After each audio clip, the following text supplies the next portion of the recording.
Film diawali dengan diperlihatkannya suasana Natal di sebuah kota. Terlihat di dalam scene, bocah bernama Julie sedang membangunkan ibunya yang bernama Jennifer. What's wrong? Julie berkata kepada ibunya, barusan ia mendengar suara seseorang yang masuk ke dalam rumah. Dirasa Julie sedang halu, Jennifer langsung mengantar putrinya kembali ke kamarnya. Setibanya di kamar, Jennifer berkata agar Julie lekas kembali tidur. Namun, Julie berkata, mungkin saja yang masuk ke dalam rumah itu kakek Santa mama yang akan memberikan sebuah iPhone tanpa abal-abal kayak YouTuber lain harus like dan subscribe. Dirasa omongan Julie melantur, Jennifer pun kembali lekas ke kamarnya.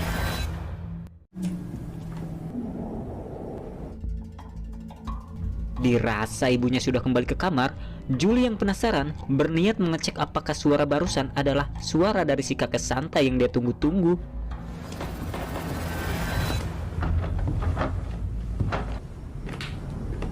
Melihat si kakek Santa berdiri di tengah ruangan, Julie yang nervous bak ketemu gebetan berniat mengintip hadiah apa yang akan dikasih si kakek Santa. Apakah iPhone 20 Pro Max?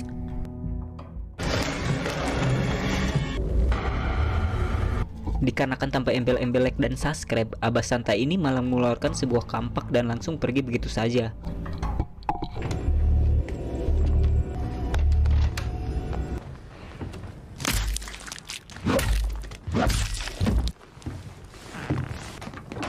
Sontak si bocil Julie pun heran saat melihat si kakek Santa keluar dari kamar kakaknya dengan bermandikan bercak darah. Setelah keluar dari kamar kakaknya, kini si Santa malah masuk ke kamar Jennifer.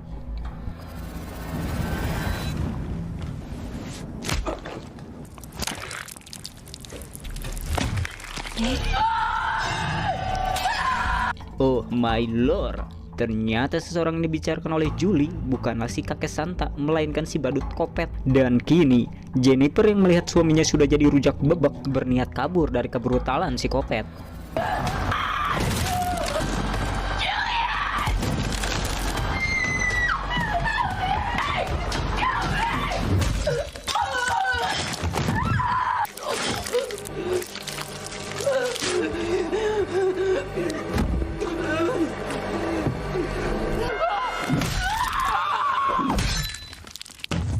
Sungguh edan, setelah mengacak-ngacak Jennifer, si kopet terlihat nyantui sambil menyantap hidangan. Dan setelah itu, si kopet pun terlihat menghampiri Julie.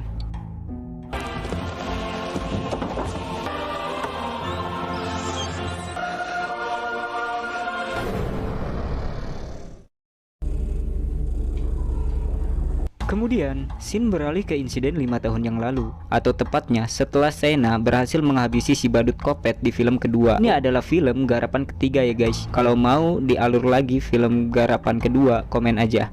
Dan kini, seorang polisi yang menemukan jasad si badut mencoba memberitahu kepada teman-temannya bahwa kengerian si badut telah usai. Tapi tiba-tiba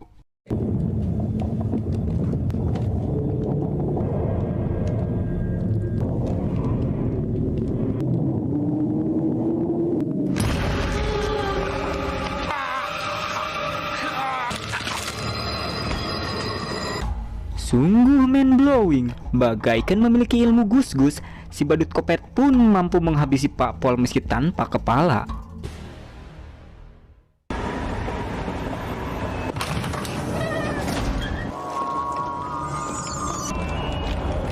Eta si goblok, sungguh di luar nulur. Dengan meminjam kepala si Pak Pol, si badut kopet pun terlihat sedang duduk di bangku kereta dan berniat menuju RSJ. Sementara di RSJ, Chris Jericho yang sedang mengacak-acak dapur pun panik saat mendengar suara rekannya berteriak.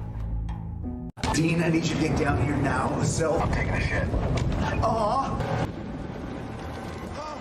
Oh my god, betapa shocknya Chris saat melihat tubuh rekannya sedang dimukbang oleh Victoria bersama kepala si badut yang baru saja ia lahirkan. Di saat itu pula, tubuh si badut sudah tiba untuk mengambil kepalanya.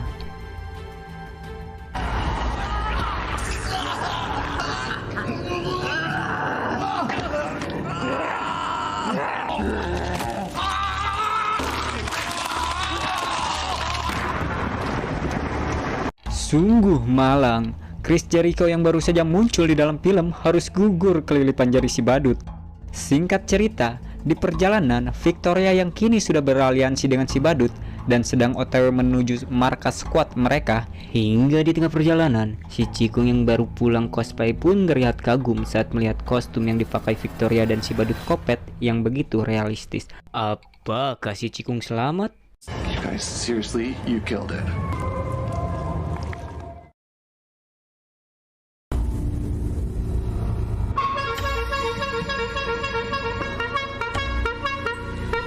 Sesampainya di markas rahasia mereka, Victoria yang membunyikan trompet kemenangan dan si badut yang terlihat memakai pakaian si Cikung. Rupanya si Cikung yang sempat mengagumi kostum mereka pun tak luput dari aksi psikopat yang mereka lakukan. Kungkung cek angge, malah dipoto. You killed it.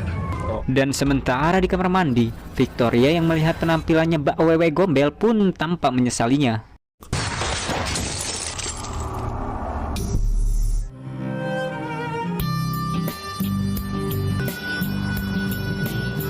Kemudian cerita ngajol ke masa sekarang. Terlihat gadis bernama Shayna yang baru saja pulang setelah kuliah di Institut Perbohaian. Dan kini ia yang sudah bohai diajak pamannya Greg untuk tinggal bersama keluarga kecilnya. Jangan ngeres Terlihat Greg merasa iba karena kini Shayna yang sudah bohai sudah tidak memiliki keluarga kecuali adik laki-lakinya akibat dibantai psikopat di film kedua.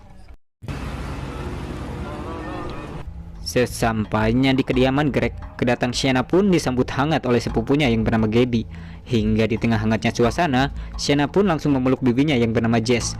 Lantas, setelah sedikit berbahasa basi, pinjam dulu 100. Setelah itu pun Gabby langsung mengajak Shayna menuju kamar yang akan dia tempati. Sesampainya di kamar, Gabby yang membantu Shayna beres-beres menemukan sebuah buku harian Shayna. Hingga sebelum Gabby membaca semuanya, woke up back in the clown cafe. Hey. Shayna yang tidak mau masa lalunya diketahui Gabby, ia pun meminta Gabby agar jangan kembali mencoba membaca buku hariannya. Akan tetapi, Gabby yang sudah membaca buku harian Shayna merasa penasaran kenapa di buku harian Shayna tertulis badut kopet. Namun Shayna yang tidak mau Gabby jadi bocah parno berkata bahwa dia hanya tipe semata.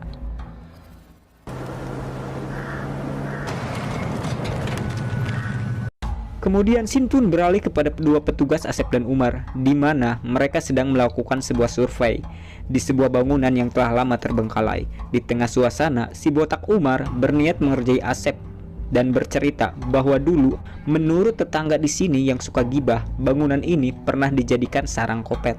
Cenah mah sampai sekarang si kopet masih terlihat di bangunan ini. You fucking with me? Of course I'm fucking with you.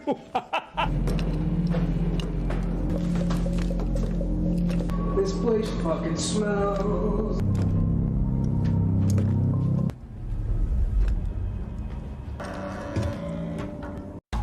Ternyata sejak 5 tahun yang lalu si badut masih tetap di bangunan ini tanpa bergerak sedikit pun. Di tengah rasa kepo, si Asep yang tidak pernah tahu cerita si badut malah mencoba menghampirinya. Di sisi lain, Umar yang mencoba mengecek kamar mandi menemukan Victoria yang masih berdiam di bathtub selama 5 tahun yang lalu. Dennis! Are you real? Get your ass up here!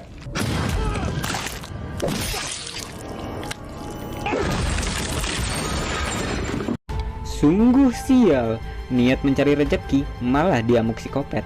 Ternyata kedatangan si Asep dan Umar ke bangunan ini bertepatan dengan kedatangan Shayna ke kota ini, di mana dulu di film kedua si kopet badut gagal menghabisi Shayna dan ia memutuskan untuk berhibernasi, dan setelah 5 tahun berlalu akhirnya Shayna kembali ke kota ini dan membuat si badut dan Victoria kembali terbangun.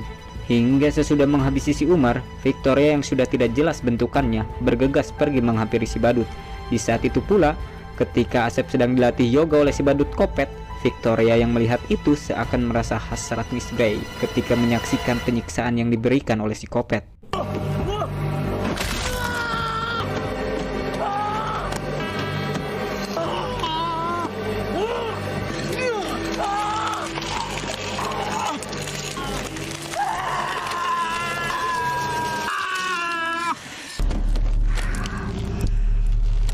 Bersama hancurnya masa depan si Asep, hasrat Victoria pun seakan terpuaskan. Sesaat kemudian, si badut yang sudah tidak sabar menunggu pemburuan yang dulu sempat tertunda selama 5 tahun silam pun bergegas mengajak Victoria untuk berburu Sienna. Kemudian scene beralih kepada adik laki-laki Sienna yang bernama Jonathan. Saat itu, Jonathan sedang bersekolah di salah satu universitas. Betapa kagetnya Cole dan Mia saat kelakuan bejatnya kepergok oleh Jonathan. Setelah itu, Jonathan mendapat telepon dari kakaknya. Sienna mengatakan bahwa sekarang dia sudah pulang dan berada di rumah pamannya. Namun di sisi lain,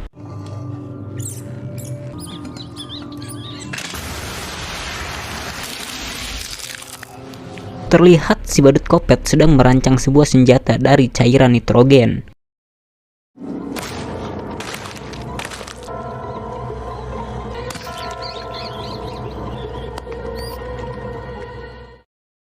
Dan setelah si badut Kopet menyelesaikan rancangan senjatanya, ia pun bergegas mencari mangsa selanjutnya. Dirasa si badut ngefans dengan Santa, kakek Santa KW pun mengajak si badut untuk bergabung. Lantas dengan tingkah si badut yang bercicilan, tongkrongan mereka pun menjadi seru.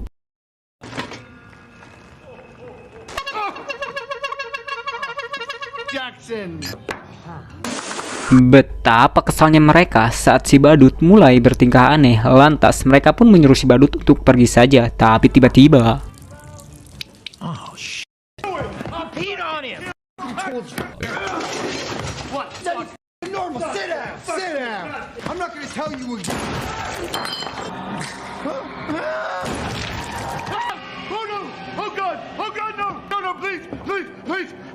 melihat teman-temannya meninggal, Santa KW pun meminta maaf dan memberikan kostum Santanya sebagai cenderamata.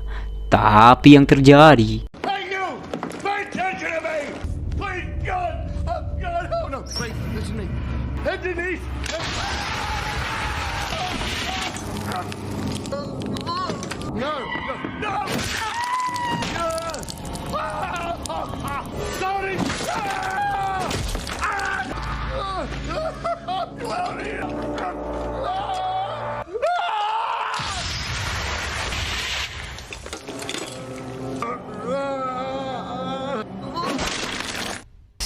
setelah menghabisi si Santa KW, kini si badut Kopet pun terlihat sedang menyamar menjadi si kakek Santa untuk melancarkan aksi Kopetnya.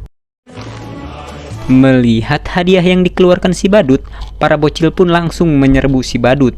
Namun, di samping itu, salah satu petugas yang tidak mengenali si badut menyuruh security untuk mengamankannya. Namun yang terjadi,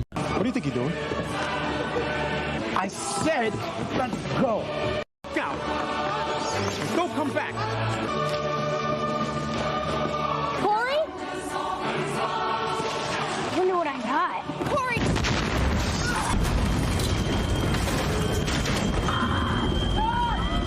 di sisi lain, Sienna yang sudah kembali ke rumah pamannya dan di saat itu ia menempatkan sebuah kado di bawah pohon Natal.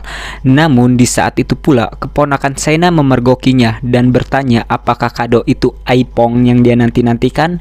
Mendengar hal itu, Sienna yang bingung mengiyahkannya saja. Di sisi lain, si badut terlihat sedang menuju sebuah pesta yang diadakan di asrama sekolahannya Jonathan.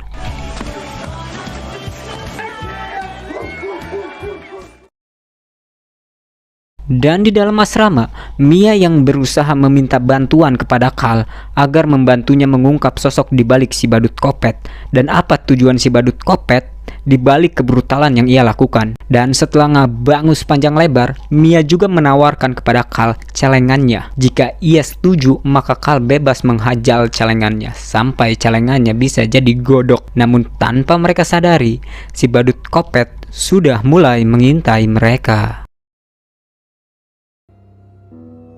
Setelah itu, di tengah pembajakan Carl di lahan yang tandus milik Mia, di saat itu pula si badut Kopet bersiap melancarkan aksinya untuk menghentikan perbajakan ilegal.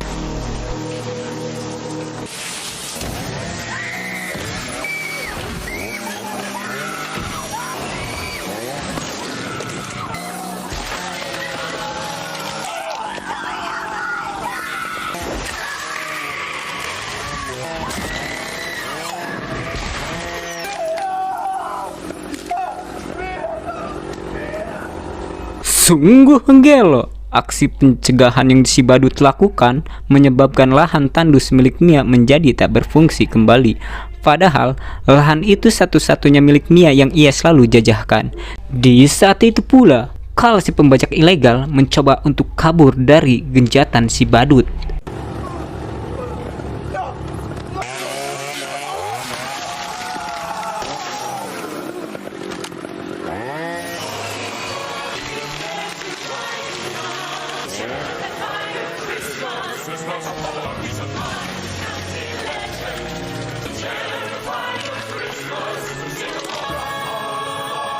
Kembali ke rumah Greg, di tengah malam, Gabby yang mendengar suara langsung mengeceknya. Sementara itu, Sienna yang sedang tidur bermimpi tentang masa lalunya, di mana dulu si ayah sempat menunjukkan karakter wanita sakti, di mana cenah wanita itu adalah kesatria hebat yang selalu bisa mengalahkan lawannya dengan pedang saktinya.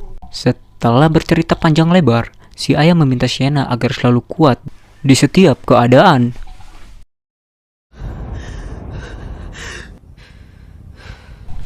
Setelah terbangun dari mimpinya, Sienna pun mendengar percakapan dari ruang tamu. We have to think about Gabby. As a matter of fact, you know what I think we should do to... Then we'd be.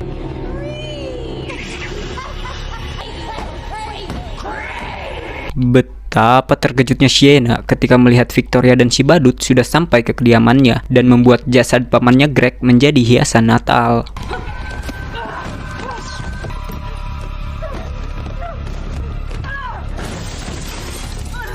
Di tengah rasa encok akibat dibanting oleh si badut, Sienna yang mencoba mengambil sesuatu di kado pun harus merasa migrain akibat digaplok oleh si badut.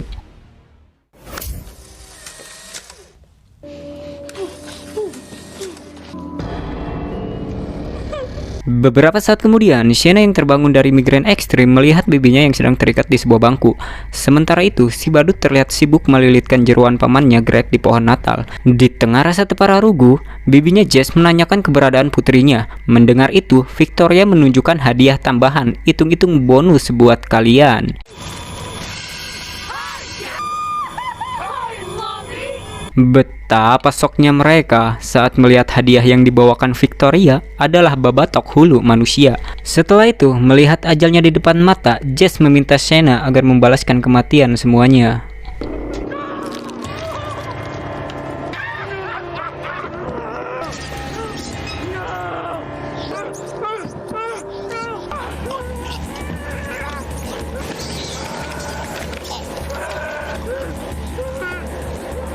Malang sekali, Jess pun harus meninggal di tengah rasa kenyang akibat mukbang tikus. Hingga setelah puas memaksa Jess mukbang tikus, kini Victoria tinggal melakukan ritual pemindahan. Ternyata, alasan Victoria beraliansi dengan si badut semata hanya untuk mendapatkan body mulus Sienna. Sambil memasang mahkota ritual, Victoria berkata bahwa tangkurak di dalam sangkar bukanlah tangkurak Gabby. Hingga setelah Gabby dibawa, Sienna pun bertanya, lantas tangkurak siapa itu?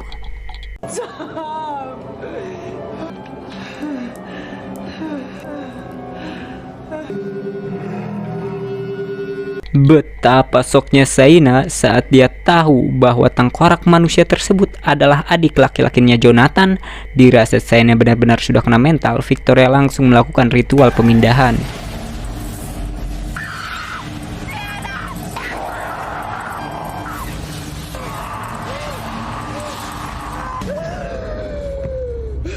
Dan tidak diduga, perlawanan yang Sienna lakukan berhasil menggagalkan ritual pemindahan jiwa.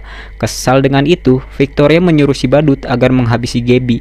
Tapi sebelum itu, Gabby menyuruh Victoria agar menyerahkan hadiah yang ia siapkan untuk Sienna, hitung-hitung hadiah perpisahan.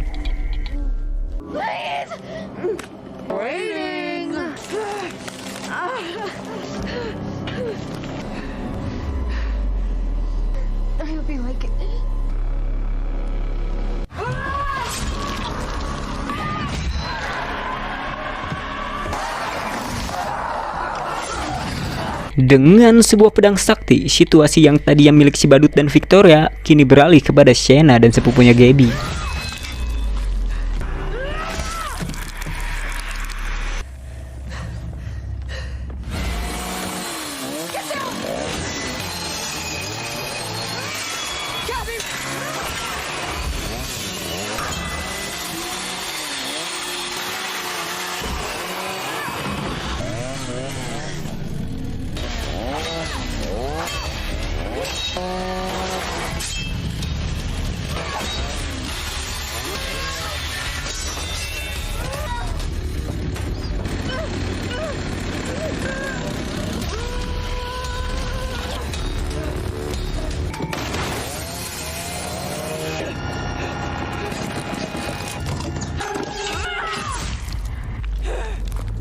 Dan di saat si badut sekarat, Gabby yang melihat jasad Victoria pun panik saat melihat gas aneh yang keluar dari lelehan tubuh Victoria.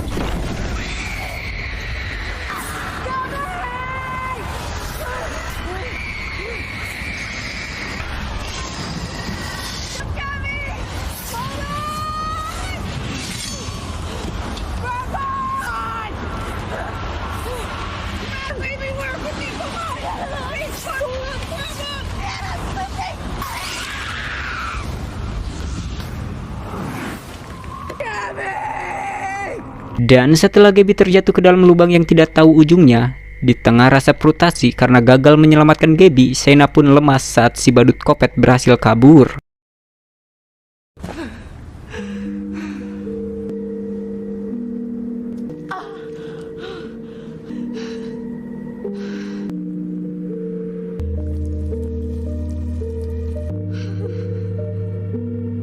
Setelah itu, Shayna pun kaget saat luka di tangannya tiba-tiba sembuh dengan cepat.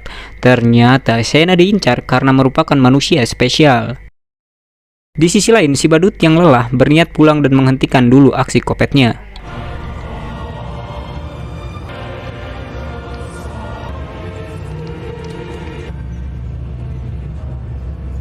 You okay, hon?